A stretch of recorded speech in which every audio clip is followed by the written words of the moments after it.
He's your president, not your boyfriend. Now, last week in this space, I criticized President Obama for not fighting corporate influence enough, and it made some liberals very angry.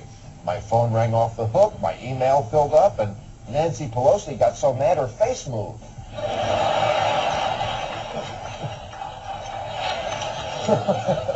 Look, folks, I like Obama too. I'm just saying, let's not make it a religion.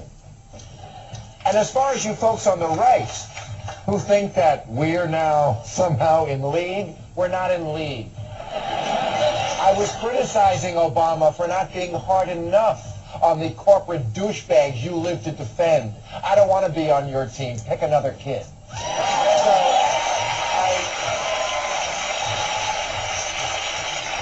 So I stand by my words, but there is another side to the story, and that is that every time Obama tries to take on a progressive cause, there's a major political party standing in his way, the Democrats.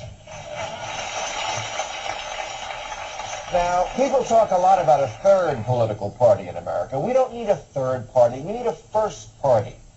You go to the polls, and your choices are the guy who voted for the first Wall Street bailout, or the guy who voted for the next 10. This week, we're hearing that a public option for health care is unlikely because it doesn't have the support of enough Democrats.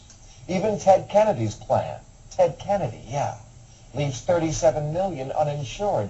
This is because we don't have a left and a right party in this country anymore. We have a center-right party and a crazy party. And over the last 30-odd years, Democrats have moved to the right, and the right has moved into a mental hospital. So what we have is one perfectly good party for hedge fund managers, credit card companies, banks, defense contractors, big agriculture, and the pharmaceutical lobby. That's the Democrats. And they sit across the aisle from a small group of religious lunatics, flat earthers, and Civil War reenactors who mostly communicate by AM radio and call themselves the Republicans, and who actually worry that Obama is a socialist. Socialist? He's not even a liberal. I know he's not, because he's on TV. And while I see Democrats on television, I don't see actual liberals. And if occasionally you do get to hear Ralph Nader, or Noam Chomsky, or Dennis Kucinich, they're treated like buffoons. Okay, these are not three of the world's most charismatic men, but then nobody's going to confuse Newt Gingrich for Zac Efron, and I have to look at his fat face on TV more often than that Free Credit Report song. Shouldn't there be one party that unambiguously supports cutting the military budget?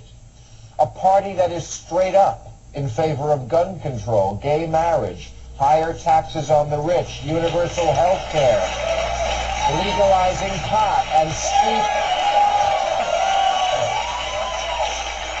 and steep direct taxing of polluters. These aren't radical ideas. A majority of Americans are either already for them or would be if they were properly argued and defended. And what we need is an actual progressive party to represent the millions of Americans who aren't being served by the Democrats. Because bottom line, Democrats are the new Republicans.